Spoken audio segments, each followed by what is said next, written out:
Federal देश में एक बार फिर से आपका स्वागत है। और आज हम फिर चर्चा करेंगे इजराइल ने जिस तरीके से ईरान के परमाणु ठिकानों पर हमला किया है, उसके सैन्य ठिकानों पर हमला किया है। सुबह अमेरिकी जो विदेश मंत्री थे मार्को रूबियो, उनकी तरफ से जो बयान आया था सुबह में कि इस हमले से अमेरिका का कोई लेना देना नहीं है, ये इजराइल का अपना फैसला है। लेकिन देखिए किस तरीके से बात पलटती है। शाम होते होते डोनाल्ड ट्रंप का बयान आता है और डोनाल्ड ट्रंप इजराइल के साथ खड़े नजर आते हैं और वो इजराइल के इस कदम का समर्थन करते हुए नजर आते हैं और ये भी चेतावनी देते हैं कि अगर ईरान हमारी बात नहीं सुना तो उसको आने वाले दिनों में और भी इस तरह की कार्रवाई झेलनी पड़ेगी। आपको बता दें, इजराइल ने ईरान पर हमला किया है। करीब 78 नागरिक ईरान के मारे गए हैं।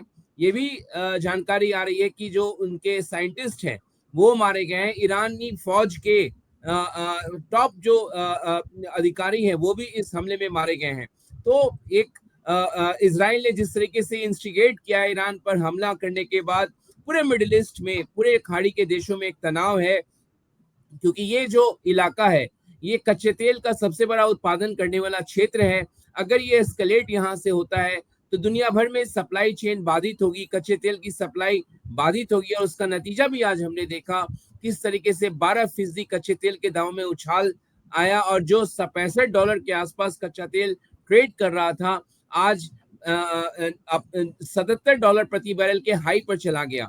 वहां से थोड़ी सी उसमें कमी आई है, लेकिन अगर ये वॉर इसी तरीके से एस्केलेट होता गया, अगर ईरान अगर रिटेलिएट करता है तो हम देखेंगे कि यहाँ से और ज्यादा इसमें तनाव बढ़ेगा।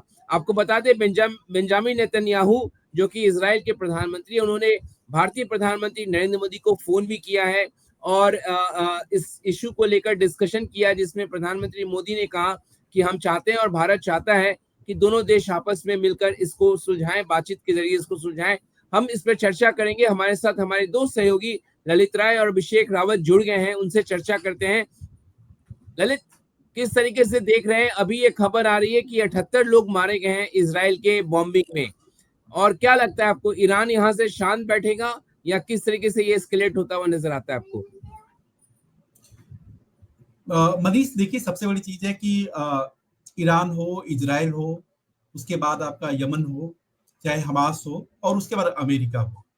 निश्चित तौर पे आप देखेंगे कि ये बड़े आश्चर्य की बात है कि मिडिल ईस्ट का ये जो इलाका है वो कोई 1 साल, 2 साल, 3 साल से वहां पे अशांति नहीं है, बल्कि दशकों से, वर्षों से अशांति जो है वहां पे जारी है।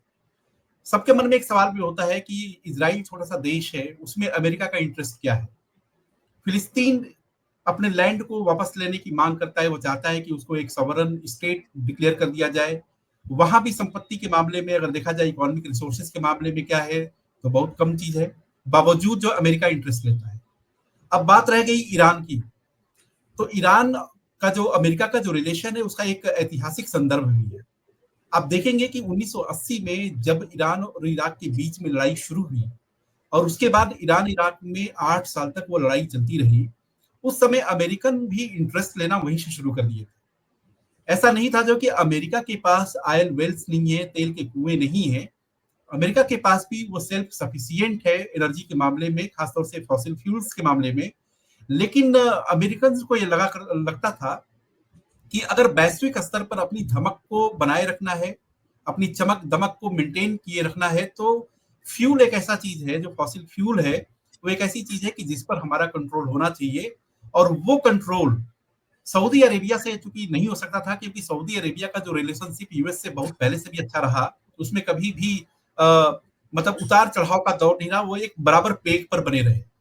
ऐसे में निश्चित तौर पे अमेरिका के सामने एक चुनौती थी कि किस तरीके से उन ऑयल वेल्स को जो है अपने कब्जे में लिया जाए। लिहाजा आप देखेंगे कि किस तरीके से कुवैत एक बहाना बना और उसके बाद अमेरिका ने फिर इंटरफियर कर दिया इराक में। एट द सेम टाइम क्या हुआ कि निश्चित तौर पे ईरान के पास भी ऑयल वेल्स की कमी नहीं है, ऑयल के मामले में वो काफी रिच है। तो अमेरिका के दिमाग में ये चीज बार बार आई जो है कि कम से कम ये ऐसे दो मुल्क हैं कि जहां पे हम अपनी पकड़ को मजबूत कर सकते हैं। और कुल जो लड़ाई शुरू हुई वो ऑयल वेल्स को लेकर के हुई। बाद में धीरे धीरे क्या है कि अलग अलग फैक्टर्स जो उसमें एड ऑन होते गए, और उसके बाद आप नतीजा आप देखेंगे कि जो आज की जो घटना हुई जिसमें इजराइल ने कम से कम 200 फाइटर प्लेन्स, जो कह रहे हैं कि 200 फाइटर जेट्स के जरिए अटैक किया है, और नटांज जो है जहां पे उनका न्यूक्लियर एक बेस है, जिसको बार बार ये कहा जा रहा है कि अब ईरान उस स्थिति में पहुंच चुका है कि वो न्यूक्लियर वेपन बना सकता है। इसीलिए प्री एम्प्टिव मेजर था, क्योंकि ईरान हमारे खिलाफ हमला कर सकता है, लिहाजा उसको रोकने के लिए हमने ये हमला किया है। और स्वाभाविक है कि जब युद्ध, जब कभी भी इस तरह का आर्म्ड जो है एक संघर्ष होता है जिसमें बम्बार्डिंग होती है, तो उसमें कैजुअलिटी जो है होती ही होती है। तो जो 78 लोगों की ईरानियन की जो जान गई है वो बहुत ही स्वाभाविक है, क्योंकि जब बम ड्रॉप्स किए जाएंगे जो है तो इस तरह की कैजुअलिटीज का होना बहुत जरूरी है। लेकिन सबसे बड़ी बात है कि जो आपने अपने शुरुआत इंट्रोडक्शन में कहा कि सुबह तक मार्को रूबियो कुछ और कह रहे थे और शाम होते होते मतलब ट्रंप का बयान एकदम से लगा गया कि उन्होंने कहा कि तुम्हारे पास अब एक आखिरी मौका है कि तुम डील पे साइन करो, नहीं तो फिर भुगतने के लिए तैयार रहो।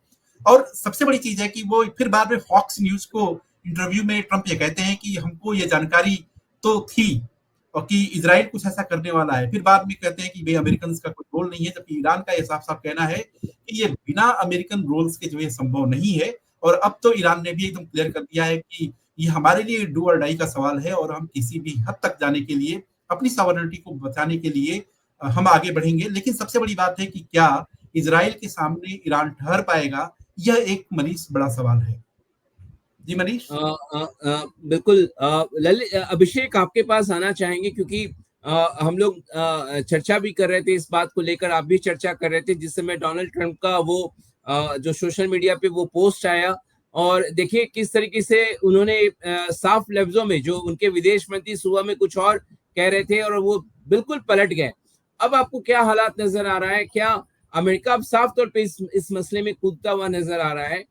खाड़ी के देशों में अगर 78 नागरिक ईरान के मारे गए हैं, तो क्या वो चुप बैठेगा?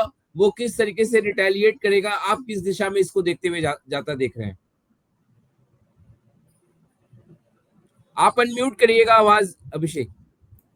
जी मनीष, जो परिस्थितियां बनी हैं उसके अनुसार तो इस जो विवाद को हम बात करें या तनाव की बात करें तो एस्केलेट होना इसका निश्चित लग रहा है, क्योंकि ईरान भी एक बड़ा मुल्क है और एक मजबूत मुल्क है। कहीं किसी भी तरीके से अगर हम देखें तो कमजोर नहीं है किसी भी मायने में, ना ही आर्थिक तौर पर, ना ही अपने हिम्मत के तौर पर। तो ये जिस तरीके से इजराइल ने अटैक किया है तो एक चैलेंज भी हुआ है ईरान की सॉवरेनिटी को लेकर, और ऐसे में ईरान का चुप रहना मुझे लगता है मुश्किल है। और सबसे बड़ी बात ये भी है कि इस अटैक में जो ईरान के 20 बड़े जो सैन्य अधिकारी हैं, या ये कह सकते हैं कि जो उनका न्यूक्लियर प्रोजेक्ट चल रहा था उसके जो प्रमुख वैज्ञानिक थे, वो सभी मारे गए हैं इस अटैक में। तो ये सीधे सीधे चैलेंज है। और जो ईरान के प्रमुख नेता हैं उन्होंने भी आज सुबह जब ये हमला हुआ और जब सभी सैन्य अधिकारी और जो मुख्य वैज्ञानिक थे उनकी मौत की पुष्टि हुई, तो उन्होंने ये संदेश भी दिया अपने मुल्क की जनता को भी और पूरे विश्व को भी कि उनकी शहीदी पर जो है पूरे देश को दुख है और शोक की लहर है। लेकिन साथ ही साथ जो इन सभी सैनिकों के या वैज्ञानिकों के हम कह सकते हैं कि जो डिप्यूटी थे, वो उन सभी को जिम्मेदारी उठाने के लिए भी उन्होंने आह्वान किया और ये भी कहा कि हर परिस्थिति के लिए तैयार रहें और इसका माकूल जवाब भी दिया जाए, ये भी उन्होंने कहा। और रही बात जो अमेरिका की थी, जैसे सुबह जो अमेरिका की तरफ से बयान आया कि ये हमला सिर्फ और सिर्फ इजराइल का है, इसका अमेरिका से लेना देना कुछ भी नहीं है। आप देखेंगे जैसे जैसे समय बढ़ता गया वैसे वैसे खुद पहले ईरान के सोशल मीडिया पर यह चर्चा तेज हुई कि जो इजराइल के जो लड़ाकू विमान थे 200 की जिनकी संख्या बताई गई है, उनको जो ईंधन प्रोवाइड करवाया वो अमेरिका के प्लेन के द्वारा प्रोवाइड करवाया गया। तो उन्होंने इस बात को एक तरीके से सबूत के तौर पर रखा कि इस हमले में अमेरिका भी शामिल है, सिर्फ इजराइल अकेला इसमें शामिल नहीं है। शाम होते होते खुद जो अमेरिका के राष्ट्रपति हैं डोनाल्ड ट्रंप, उन्होंने ना केवल अपने यहाँ मीडिया में भी इंटरव्यू दिया बल्कि जो सोशल मीडिया प्लेटफॉर्म है ट्रुथ सोशल, क्योंकि वो आजकल उसी का ज्यादा इस्तेमाल करते हैं, उस पर उन्होंने बकायदा लिखा और सीधे सीधे ये बात लिखी कि मैंने आई वर्ड का इस्तेमाल करा और ये कहा कि मैंने ईरान को कई बार मौका दिया, समझाया कि वो डील कर ले, लेकिन वो नहीं माना और अब ये हमला जो है उसी का नतीजा है। साथ ही साथ एक और चेतावनी जारी की कि ईरान के पास अब भी समय है, अगर वो अब भी डील कर लेता है तो हालात सुधर सकते हैं, नहीं तो वो आने वाले समय में और भी ज्यादा भयंकर हमलों के लिए तैयार रहे। और सीधे सीधे ये भी उसमें लिखा गया कि हमारे जो हथियार हैं, यानी अमेरिका द्वारा बनाए गए जो विध्वंसक हथियार हैं, वो इजराइल के पास है और इजराइल उन हथियारों को चलाना बखूबी जानता है। इससे ज्यादा स्पष्ट शब्दों में कोई क्या लिखेगा कि ये सीधे ही सीधी इन्वॉल्वमेंट है इस तनाव में, इस हमले में। और अमेरिका जिस तरीके से, बेशक शुरुआत में उसने अपने आप को अलग दिखाया हो, लेकिन समय जैसे जैसे बढ़ा, अमेरिका खुलकर इस पूरे हमले में सामने आया है। और यही बात खाड़ी देशों में भी, तो इस दौरान हमें खाड़ी देशों में भी जो इनकी अंदरूनी कलह है वो आज देखने को मिली है। एक और ईरान है, तो उसके खिलाफ जो है कुछ उसी के पड़ोसी मुल्क खड़े हुए नजर आ रहे हैं। ये भी सुनने में आया कि जब ईरान ने ड्रोन से अटैक करना चाहा इजराइल के ऊपर, तो जो जॉर्डन है, जॉर्डन की तरफ से भी उन ड्रोन को गिराने में इजराइल की मदद की गई है। तो आप ये समझ सकते हैं कि सिर्फ डोमिनेंस की जो लड़ाई है उस क्षेत्र में, वो भी अब उभर कर सामने आई है। खुद जो मुस्लिम कंट्रीज हैं, उनमें से कुछ एक जो कंट्रीज हैं वो ईरान के खिलाफ खड़ी हुई नजर आ रही हैं। और आप देखेंगे जॉर्डन का अगर इतिहास देखेंगे तो जॉर्डन और इजराइल के बीच पहले तनाव रह चुका है, लेकिन अब आप परिस्थिति देखेंगे तो बिल्कुल उल्टी हो चुकी है। जो कभी दुश्मन होते थे वो आज ईरान को अपना दुश्मन मान बैठे हैं और ईरान के खिलाफ उन्होंने इजराइल से हाथ मिलाया है। तो यहाँ पर भी आप देखेंगे तो कहीं ना कहीं इस मामले में भी अमेरिका का ही हाथ जो है नजर आ रहा है। जॉर्डन को जिस तरीके से इजराइल के साथ मिलाया गया है इस हमले में, जॉर्डन जो मदद कर रहा है इजराइल की, तो वो कहीं ना कहीं नजर आता है कि इसमें अमेरिका की कूटनीति सीधे तौर पर शामिल है। अब देखना यही है कि ईरान कैसे जो है अपनी सॉवरेनिटी की रक्षा करता है और साथ ही साथ इस हमले का जवाब देता है, क्योंकि इससे खुली धमकी कुछ नहीं हो सकती जो अमेरिका के राष्ट्रपति ने ईरान को दी है। ललित, आपके पास आना चाहेंगे इसलिए कि आपको याद होगा फिलिस्तीन में हमास पे जिस तरीके से इजराइल कार्रवाई कर रहा था, ईरान जो है और जिस तरीके के हमले किए गए इजराइल के द्वारा, कहीं ना कहीं ईरान की तरफ से लगातार कहा गया, इजराइल की तरफ से कहा गया कि ईरान जो है हमास को हर तरीके की मदद कर रहा। क्या ये दुश्मनी उस लेवल पे, क्या उसको ध्यान में रखते हुए इतना आक्रामक इजराइल नजर आ रहा? और ईरान के साथ तो क्योंकि S-300 जो एयर डिफेंस मिसाइल सिस्टम जो ईरान का नष्ट करके इजराइल ने और बहुत ही सलीके से जो है हमला किया, वो S-300 जो एयर डिफेंस मिसाइल सिस्टम है वो रूस के द्वारा ईरान को उपलब्ध कराया गया था। चीन ईरान के नजदीक है आज के तारीख में, रूस भी नजदीक है।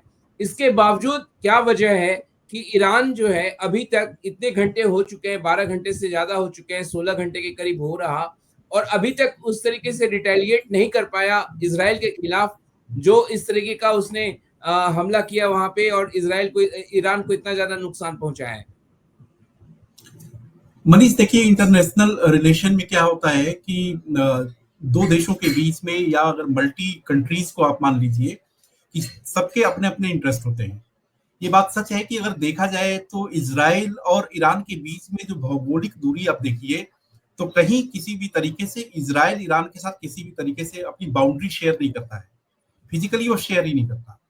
अब इसमें ऐसे में सवाल ये होता है जो है कि आखिरकार इजराइल का ईरान से क्या दुश्मनी है, या ईरान इतना ज्यादा आग बबूला क्यों रहता है, उसके पीछे क्रक्स क्या है। अब इसको आप समझिए कि बेसिकली कि मिडिल ईस्ट में बार बार ये जो इजराइल और फिलिस्तीन का जो मसला है, और उसमें है कि मुस्लिम जो फ्रेटर्निटी की जो एक बात आई, मुस्लिम फ्रेटर्निटी को देखते हुए जितने भी इस्लामिक कंट्रीज हैं वो कहीं ना कहीं वो चाहते हैं कि फिलिस्तीन के साथ उनका एक सॉफ्ट एटीट्यूड रहता है, सॉफ्ट एक नजरिया रहता है, और वो चाहते हैं कि उनको एक दर्जा मिले।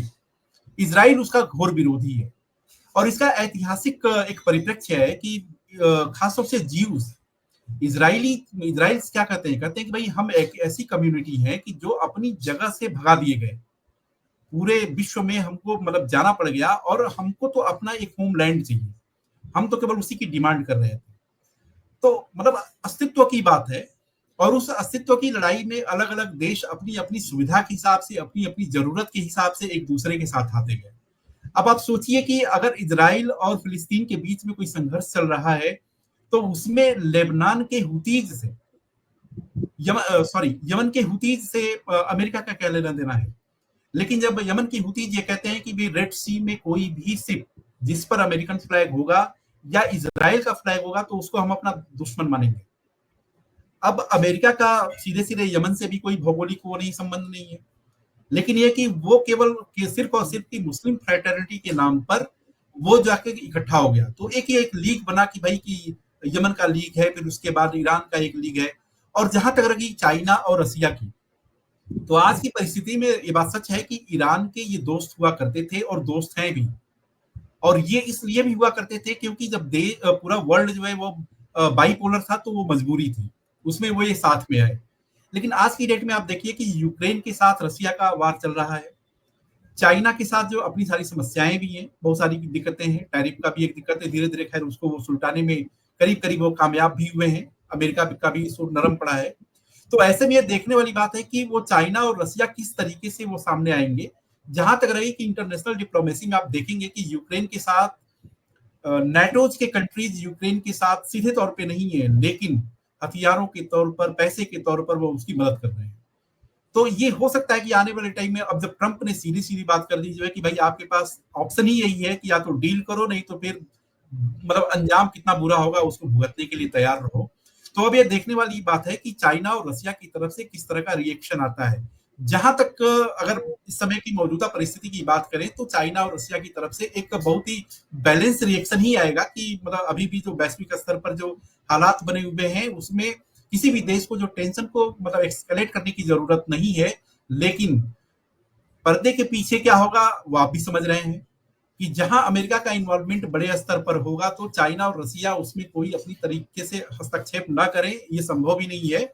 और क्योंकि उनको भी एक जियो पॉलिटिकल सिचुएशन को जो है अपना बैलेंस बनाना है, तो निश्चित तौर पे जो आने वाला जो टाइम है उसमें आप ये देखेंगे कि ये मामला और बढ़ेगा। दूसरी चीज ये भी है कि अगर आप इजराइल और ईरान की तुलना करें तो उसमें स्वाभाविक तौर पे है कि इजराइल कहीं ना कहीं छोटा मुल्क जरूर है, लेकिन ये कि वह ईरान से हर मामले में बहुत आगे है। आप देखिए एक छोटा सा मुल्क है, चाहे डिफेंस है, चाहे टेक्नोलॉजी है, चाहे उसका स्पाई सिस्टम है, जो जासूसी सिस्टम है। आप देखिए मोसाद कितनी स्ट्रांग है कि किस तरीके से ईरान के कितने बड़े बड़े कद्दावर नेताओं को ईरान की धरती पे ही उड़ा दिया, खत्म कर दिया। और आपने ये देखा कि ट्रंप ने जो मतलब अभिषेक बोल रहे थे उसमें ट्रंप ने अपने ट्वीट में एक बात लिखी कि ईरान के पास मौका है कि जितने ऐसे एलिमेंट, ऐसे सारे तत्व जो ये चाहते थे कि ईरान जो है और अमेरिका के बीच में संबंध सामान्य न हो, न्यूक्लियर एनर्जी को लेकर के बहुत तनातनी रहती थी, अब वो सब के सब मारे जा चुके हैं। यानी कि जो जो खामनेई हैं उनके पास ऑप्शन ये बचता है कि वो हमारी भाषा समझें, हमारी बात ये समझें और उसके बाद जो न्यूक्लियर डील पर जो साइन करती है। सवाल यह है कि अमेरिकन रोल्स जो है बहुत ही दोहरा होता है। अब सोचिए कि यही अमेरिकन अभी 3 महीने पहले की बात है कि अमेरिकन से कहा करते थे कि जो ईरान के पास न्यूक्लियर एनरिचमेंट कार्यक्रम है वो उस स्तर का नहीं है, उस ग्रेड का नहीं है कि वेपन कैटेगरी में वो कन्वर्ट हो जाए। लेकिन इजराइल ने क्या है कि यही बात कही है कि अब ईरान की स्थिति ये हो गई है कि वो वेपन कैटेगरी में पहुंच रहा है और इसलिए हमें ऐसा करना जरूरी हुआ क्योंकि हम निश्चित तौर से टारगेटेड मुल्क है उसके लिए। अब अमेरिका भी वही भाषा बोलने लगा। तो अमेरिका भाषा इसलिए बोलता है कि अमेरिकन की स्थिति यह है कि चाहे डेमोक्रेट हो चाहे रिपब्लिकन्स हो, आप जानते हैं कि अमेरिकन इकोनॉमी में ज्यूज जो कम्युनिटी है उसका कितना जोर है। वहां की अमेरिका की अर्थव्यवस्था में यहूदियों की जो भूमिका है उसको न तो डेमोक्रेट न तो रिपब्लिकन्स नकार पाते हैं। और यही सबसे बड़ी बात है कि आप जानते हैं कि सामान्य तौर पर ये पूरी व्यवस्था आर्थिक व्यवस्था है और जो आर्थिक तौर पर, आर्थिक संसाधन के तौर पर जो मजबूत होगा वही देश पर, वही दुनिया पर राज करेगा। ये सामान्य सा सिद्धांत है और अमेरिका इस बात को समझता है कि अमेरिकन इकोनॉमी के लिए जो यहूदी कम्युनिटी है वो बहुत ही इंपॉर्टेंट है। इसलिए अमेरिकन बहुत बार नेतन्याहू अमेरिकन सजेशन को जो वो ओवर ब्रीच कर जाते हैं, उसको ओवरराइड करते हैं और ओवरराइड करके बढ़ जाते हैं। और उसके बाद भी चाहे बाइडेन का प्रशासन रहा हो, चाहे ट्रंप का, चाहे उसके पहले का भी ओबामा का प्रशासन रहा हो, चाहे क्लिंटन का, किसी का भी रहा हो, वो सारे के सारे लोग इजराइल के सामने इसीलिए वो थोड़े से नतमस्तक होते हैं, क्योंकि उनको ये लगता है कि हमारी अर्थव्यवस्था के लिए दिक्कत पैदा हो सकती है, लिहाजा अमेरिकन की भी मजबूरी है कि वह इजराइल के साथ जाए। तो आने वाला जो टाइम है वो निश्चित तौर पे आप देखेंगे कि इसमें बहुत परिवर्तन है होगा। और सबसे बड़ी बात है कि ईरान किस तरीके से रिएक्ट करता है, वो देखने वाली बात है कि अगर ईरान उस तरीके से रिएक्ट नहीं कर पाता है तो मामला जो है वो दब जाएगा। लेकिन अगर ईरान की तरफ से प्रोवोकेशन होता है, प्रोवोकेशन नहीं, रिटेलिएशन, अमेरिका, इजराइल और अमेरिका दोनों के खिलाफ जो है, तो निश्चित तौर पे आप परिणाम जो काफी गंभीर आपको नजर आएगा। जी मनीष। अभिषेक, आपके पास आना चाहेंगे क्योंकि आज हमने देखा किस तरीके से कच्चे तेल के दामों में उबाल देखने को मिला, जो $75 प्रति बैरल के पार चला गया। सोने के दामों में उछाल देखने को मिला। आपको क्या लग रहा है, क्योंकि आपको याद होगा रेड सी जब जिस समय इजराइल ने फिलिस्तीन पे कार्रवाई शुरू की हमास के खिलाफ, पूरे रेड सी में एक तनाव बढ़ गया। उसके बाद हमने देखा कि जितने देशों के जो कार्गो थे उन्होंने अलग रूट अपनाया, उसके चलते लोगों के कॉस्ट बढ़ गई, कंपनियों की कई देशों में महंगाई की मार झेलनी पड़ी। अगर ये जो इलाका है जिसको हम स्ट्रेट ऑफ हॉर्मुज भी कहते हैं, क्योंकि ये कच्चे तेल का सबसे बड़ा जो है ये गढ़ है यहाँ पे, अगर ये एस्केलेट होता है तो आपको क्या लगता है इंटरनेशनल ट्रेड पे किस तरीके का असर आपको नजर आता है? इसको आप किस तरीके से देख रहे हैं? देखिए मनीष, ये इसका जो ताजा उदाहरण है वो आज ही हमारे को देखने को मिला। जैसे आप ही की रिपोर्ट थी कि इस अटैक के चंद घंटों के अंदर ही जो कच्चे तेल की कीमतें हैं वो अंतरराष्ट्रीय स्तर पर 12% तक बढ़ गई। तो आप समझ सकते हैं कि जब कुछ घंटे में ही ऐसा देखने को मिला है, तो आने वाले दिनों में अगर ये जो तनाव है ये कंटिन्यू रहता है, जारी रहता है और ज्यादा बड़े स्केल पर ये युद्ध छिड़ता है, तो निश्चित तौर पर न केवल ईरान और इजराइल बल्कि जो गल्फ कंट्रीज हैं, जो जहां पर जो तेल सबसे ज्यादा मात्रा में है और पूरा विश्व वहां से तेल लेता है, तो निश्चित तौर पर तेल के दाम का जो बढ़ना है वो तय है, क्योंकि उसकी सप्लाई में समस्या आएगी। और सप्लाई जहां ब्रेक होती है तो डिमांड बड़ी होने की वजह से निश्चित तौर पर जो दाम है वो बढ़ जाते हैं। ये इकोनॉमिक्स है, सिंपल। और अभी का माहौल यही है कि अगर ये तनाव बढ़ेगा तो कच्चे तेल की कीमतों में भी इजाफा होना निश्चित है।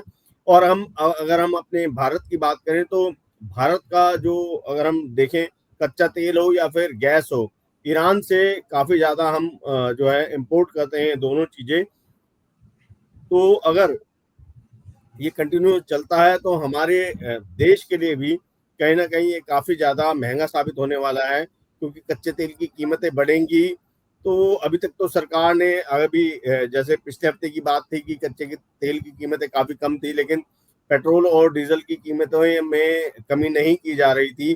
तो ये एक माहौल बन रहा था कि शायद आने वाले दिनों में देश के अंदर तेल सस्ता हो सकता है।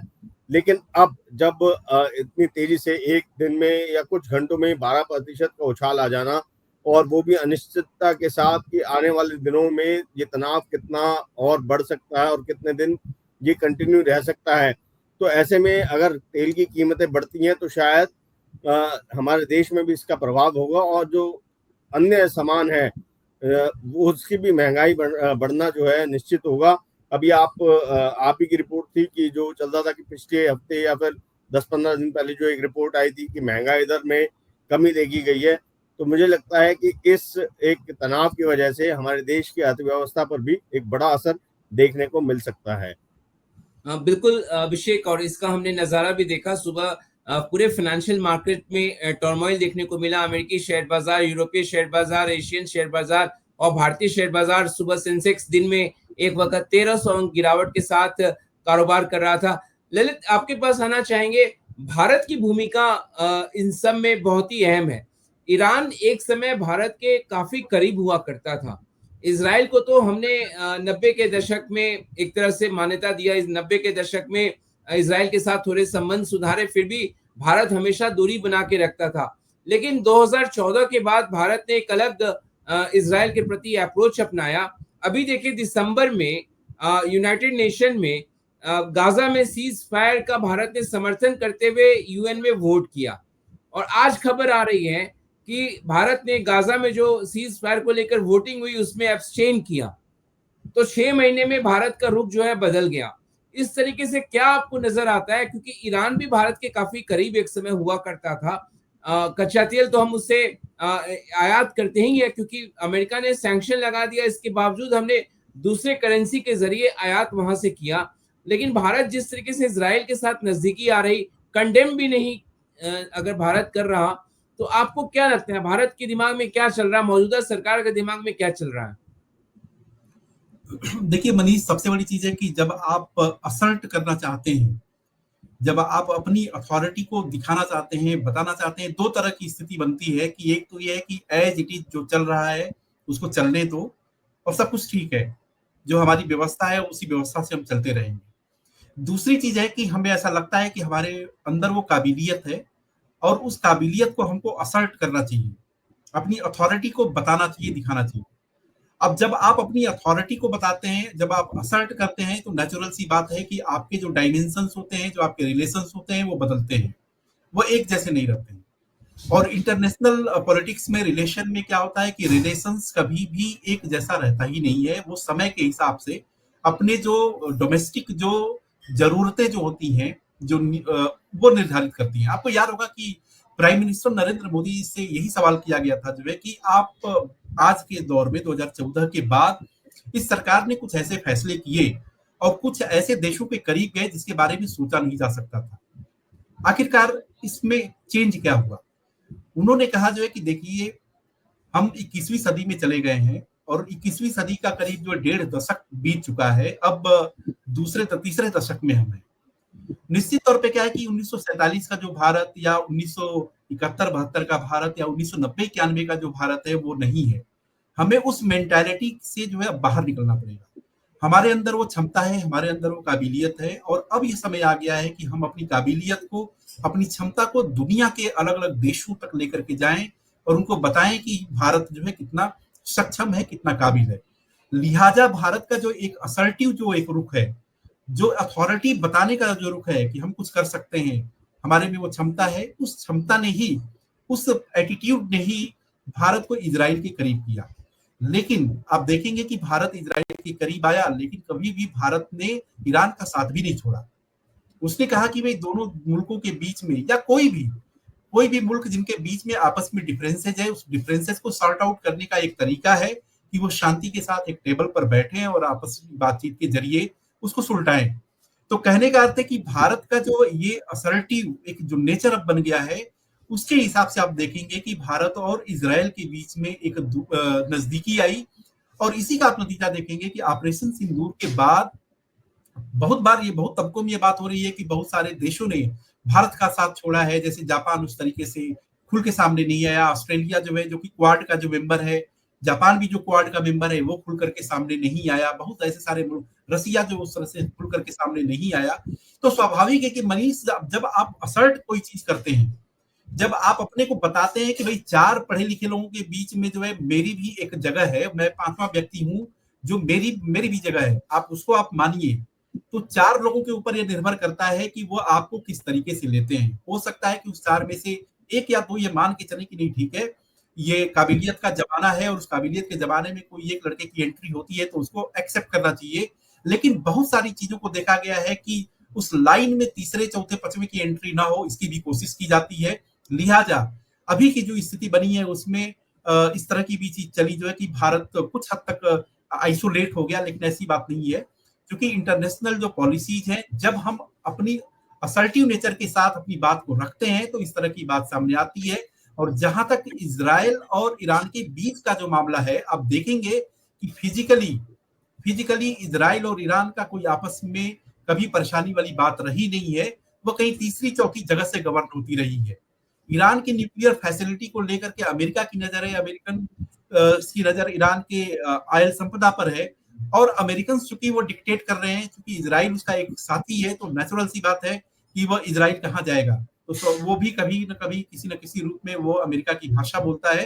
तो अभी जो भारत की जो स्थिति है वो बहुत ही बैलेंस है, इसलिए आप पाएंगे कि भारत बहुत ही मतलब सधे हुए अंदाज में ये बताने की कोशिश करता है कि भाई आज की तारीख में हम 2047 तक एक विकसित भारत का सपना देखते हैं, और उस विकसित भारत का सपना देखने के लिए हमें जो जरूरत है, जो हमारी जरूरत है, उसके हिसाब से निर्णय लिए जाएंगे। लिहाजा कोई तीसरा या चौथा देश है, उसको हमारी जरूरत को, हमारी समझ को समझना चाहिए।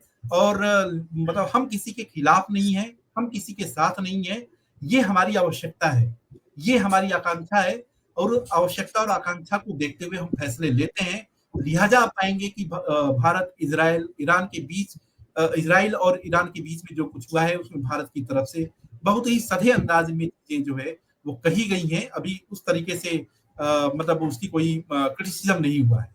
जी मनीष।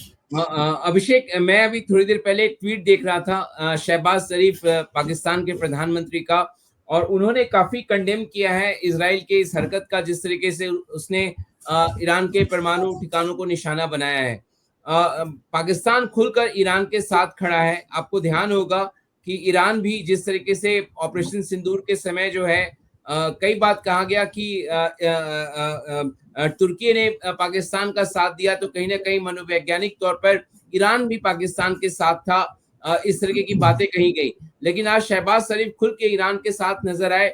आपको क्या लगता है, क्योंकि ईरान एक प्रभावशाली देश है, उसको आप कोई भी हल्के में नहीं ले सकता, और इस तरीके से अगर पाकिस्तान उसके साथ अगर खड़ा नजर आ रहा है, भारत अपने आप को न्यूट्रल भी नहीं, बल्कि जिस तरीके से बेंजामिन नेतन्याहू ने प्रधानमंत्री मोदी को फोन किया, उनका समर्थन लेने की कोशिश की, और आज ही गाजा में सीज फायर को लेकर भारत उस जो वहां पे उसके समर्थन में भारत नजर नहीं आया। क्या लगता है आपको, पाकिस्तान की जो कवायद है हाल फिलहाल में, जिस तरीके से शहबाज शरीफ लगातार देशों का दौरा कर रहे हैं, भारत को इसके जरिए आइसोलेट करने की कोशिश करेगा, मुस्लिम बहुल देशों में कहीं ना कहीं प्रभाव छोड़ने की कोशिश करेगा, इसका जो भारत के प्रति नेगेटिव एक छवि बनाने की कोशिश करेगा? देखिए मनीष, अगर हम आज की बात से कुछ पहले भी गौर करें तो पाकिस्तान हमेशा से जो है इजराइल के खिलाफ ही रहा है, और उसमें एक धर्म का होना भी बहुत ज़्यादा आवश्यक है, क्योंकि पाकिस्तान जो है जो मुस्लिम ब्रदरहुड वाली जो बात है उसको तवज्जो देते हुए आगे चलता है। ईरान के साथ वो इसलिए और रिश्ते अच्छे करना चाहता है क्योंकि ईरान जो है काफ़ी सक्षम देश है, हर चीज़ में फॉसिल फ्यूल्स की, जैसे ललित बता रहे थे, वहाँ कोई कमी नहीं है, और गैस है, तेल है, सब कुछ है, और एक टेक्नोलॉजी भी है उनके पास, अच्छी खासी अच्छी फौज है, और आर्थिक तौर पर भी एक मजबूत देश है ईरान। और ऐसे में पाकिस्तान का अगर आप देखेंगे, पाकिस्तान की माली हालत पे आप गौर करेंगे तो बिल्कुल फकीरों जैसी है।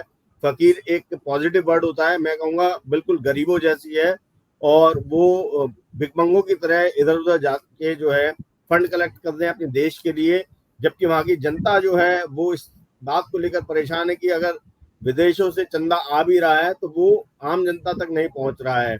मैं आपको एक मिनट रोकूंगा यहाँ पे। आज ही देखिए, अभी शाम की एक खबर आ रही है, आपने पहले देखा ऑपरेशन सिंदूर के समय में आईएमएफ ने इतना बड़ा वित्तीय मदद किया, फिर वर्ल्ड बैंक भी मदद कर रहा है, और आज खबर आ रही है कि इंटरनेशनल फाइनेंस कॉरपोरेशन जो है वो $700 मिलियन का फंड जो है पाकिस्तान को उपलब्ध करा रहा एक प्रोजेक्ट के लिए।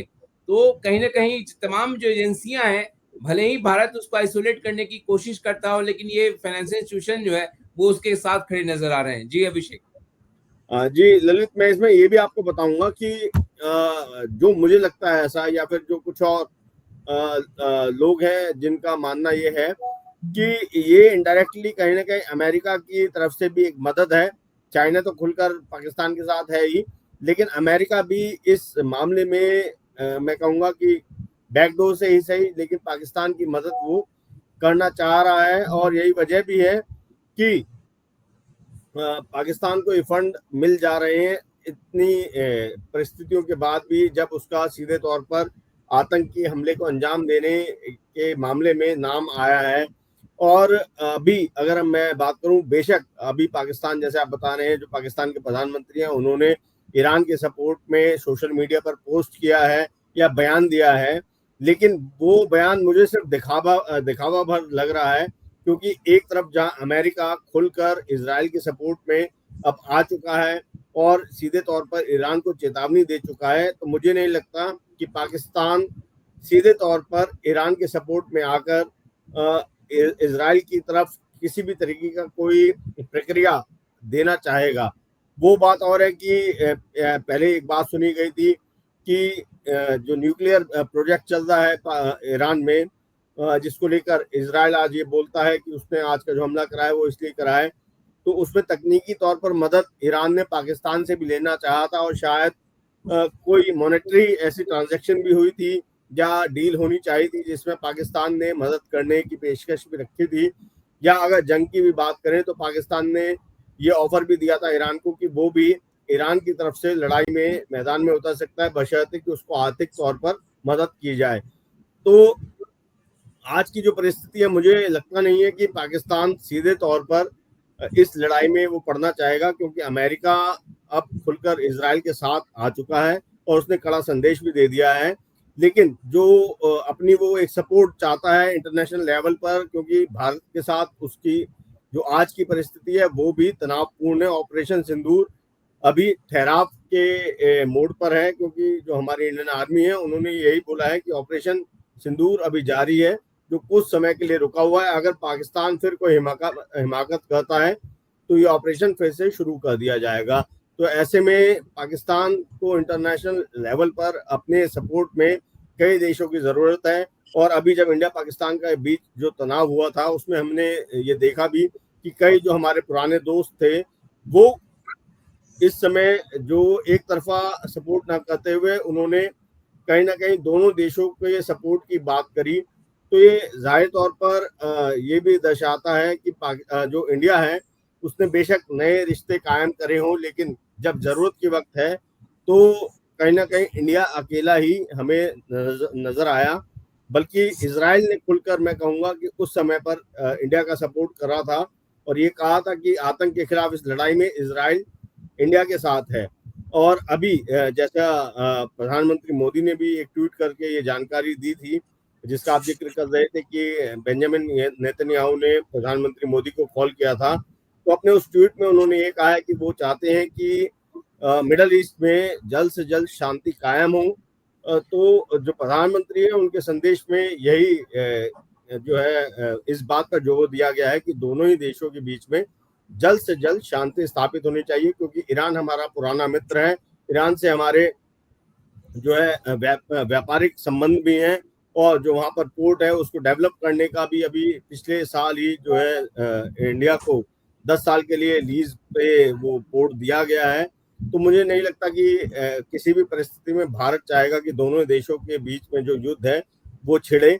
लेकिन अब ऐसी भी जानकारी आ रही है कि ईरान की तरफ से एक बड़े हमले की तैयारी है इजराइल के ऊपर। और कहीं ना कहीं सोशल मीडिया पर अगर जाएंगे, कुछ एक हैंडल है जो ईरान से ही चलाए जा रहे हैं, उन्होंने तो इस तरीके की धमकी भी उसमें दे रखी है कि न्यूक्लियर अटैक तक वो इजराइल पर कर सकते हैं। लेकिन ये मुमकिन है या नहीं ये तो ईरान ही जानता है। लेकिन एक बड़े हमले की जो है तैयारी ईरान की तरफ से है और अब देखना यही है कि वो बड़ा हमला कब होता है और कितना डिस्ट्रक्टिव होता है। क्या इजराइल इस हमले को रोक पाने में सक्षम रहेगा या नहीं, और ऐसे में अमेरिका की क्या भूमिका रहेगी, क्योंकि अगर अब हमला होता है तो ये जंग बहुत ज्यादा बड़ी हो जाएगी और शायद मुझे लगता है मिडल ईस्ट में भी कहीं ना कहीं जो खेमेबाजी है वो हमको देखने को मिल सकती है। बिल्कुल अभिषेक, इसी के साथ हम अपने इस चर्चा को बाइंड अप करेंगे। जैसा अभिषेक ने बताया कि जाहिर तौर पर ईरान की तरफ से एक बड़े हमले की तैयारी हो रही है इजराइल पे, और भारत के लिए स्थिति यह है कि भारत के लिए ईरान भी मायने रखता है और इजराइल के साथ तो उसके हाल फिलहाल में संबंध अच्छे हुए हैं, क्योंकि चाबहार पोर्ट जो है ईरान में वो भारत उसको डेवलप कर रहा, जिससे वो अपने गुड्स को यूरोपीय देशों से लेकर और सेंट्रल एशियाई जो मुल्क है वहां तक वो पहुंचा सके। और उसको भारत और ईरान के साथ भारत के केवल ट्रेड वाले रिश्ते नहीं रहे बल्कि सांस्कृतिक रिश्ता भी एक रहा है। लेकिन मौजूदा जो दुनिया में हालात है उसको देखना होगा कि आगे किस तरीके से सरकारें बात करती हैं। लेकिन ये बिल्कुल कहा जा सकता है कि यहाँ से पूरी दुनिया में 2025 में वैश्विक अशांति का दौर देखिए यूक्रेन रूस का जो युद्ध वो 2022 में शुरू हुआ, 3 साल से ज्यादा होने को आए, ये युद्ध जारी है। इजराइल हमास पे और फिलिस्तीन पे लगातार गाजा पे बमबारी कर रहा। ढेरों बच्चे, हजारों की संख्या में बच्चे, महिलाएं वहां पे मारे गए हैं। भारत पाकिस्तान के बीच में हमने देखा, पाकिस्तान की तरफ से आतंकी हमला हुआ जम्मू कश्मीर के पहलगांव में, फिर ऑपरेशन सिंदूर भारत ने किया, वहां पे 9 आतंकी ठिकाने नष्ट किए। तो दुनिया भर में अशांति का माहौल है और इस सब का प्रभाव ट्रेड पे पड़ रहा, वैश्विक शांति पे पड़ रहा। अब इजराइल और ईरान में अगर युद्ध अगर एस्केलेट होता है तो ये फिर से पूरी दुनिया के लिए एक विध्वंसकारी होगा। तो इस पे हमारी नजर बनी रहेगी, ये मामला कहां तक जाता है, ईरान का रिटेलिएट करता है। लेकिन एक एक खबर हम द फेडरल देश के दर्शकों को इस चर्चा के जरिए पहुंचाएंगे। आप हमारे वेबसाइट पे जाके भी खबरें पढ़ सकते हैं और हमारी खबरों को शेयर कीजिए, लाइक कीजिए और सुझाव दीजिए कि हम और किस तरीके से बेहतर तरीके से अपने खबरों को दिखा सकें। ललित राय, अभिषेक रावत, आपका बहुत बहुत शुक्रिया आज के लिए, इस चर्चा के लिए और हमारे साथ जुड़ने के लिए धन्यवाद। Thank you Manish.